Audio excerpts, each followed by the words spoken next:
J'ai des lésions partout sur mon corps, toute ma peau est rongée. Dwayne Johnson est un jardinier américain, en fait c'est un jardinier municipal. Il était payé pour désherber les cours d'école, tous les environs des écoles, et il utilisait 500 litres, jusqu'à 500 litres de glyphosate par jour. Ça finira par me tuer. Il est en phase terminale, il a un cancer extrêmement grave.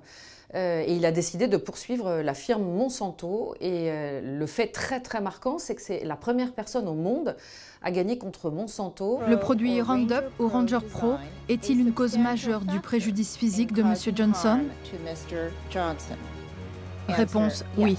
Certains disent que je suis comme David contre Goliath, une sorte de Gandhi. Et tout ça, ça m'aide vraiment pour mon cancer.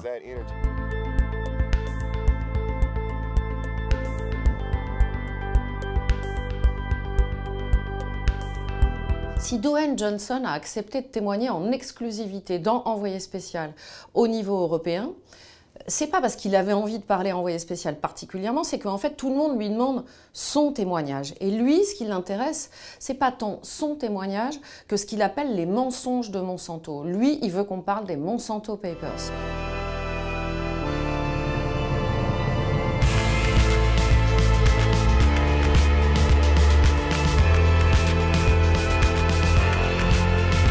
Hyper intéressant dans le reportage de Tristan Walleck, c'est qu'on voit à quel point Monsanto a tout fait pour instiller le doute et pour faire croire au grand public que ce produit ne pouvait pas être dangereux. C'est-à-dire que la multinationale s'est débrouillée pour que dans des publications extrêmement grand public comme Forbes aux États-Unis ou d'autres publications scientifiques extrêmement précises, la plupart des papiers reprennent la littérature de Monsanto. Dans des papiers que le grand public a pu lire, il y a jusqu'à 80% de tout ce qui est écrit qui en fait a été écrit par la firme Monsanto. Ce qui est plus effrayant, c'est que ça a aussi influencé des agences nationales de contrôle. Donc il y a des scientifiques aussi, y compris des scientifiques de très très haut niveau, et qui ont été appelés par Monsanto, qui ont été payés par Monsanto pour écrire des rapports. Et évidemment, le but était toujours de faire passer auprès du grand public, de faire passer aussi auprès de journaux spécialisés que ce produit n'était absolument pas dangereux.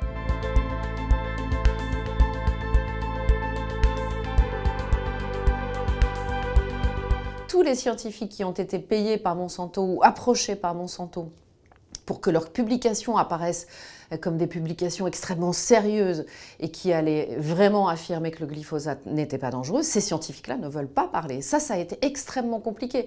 Jusqu'à ce petit miracle, le docteur David Kirkland a accepté de nous voir. En 2016, David Kirkland a co-signé une synthèse majeure concluant à l'innocuité du glyphosate, dont l'indépendance est aujourd'hui contestée.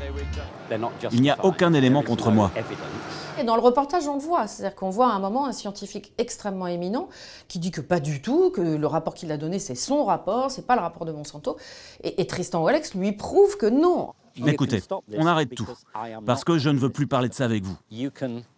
Maintenant, vous me donnez toutes vos images. Ce qui est écrit dans le rapport, c'est bien des phrases qui ont été écrites par Monsanto. Il semble découvrir devant notre caméra. En attendant, cette vaste étude, favorable au glyphosate, reste une référence de la recherche indépendante pour les régulateurs du monde entier.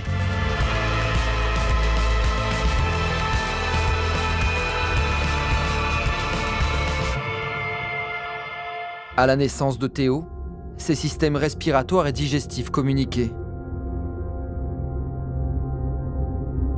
Le médecin qui l'a sauvé a attesté que l'herbicide avait probablement causé cette anomalie. Théo a subi une trachéotomie. Depuis, il vit avec un trou dans la gorge. C'est pas juste des batailles d'experts et des postures. On n'est pas dans la posture, nous. On est une famille avec un enfant qui souffre. Tu aurais envie de leur dire quoi si tu pouvais les voir face à toi? Arrêtez. Arrêtez de voir, même si ça rapporte beaucoup d'argent. Eh ben arrêtez.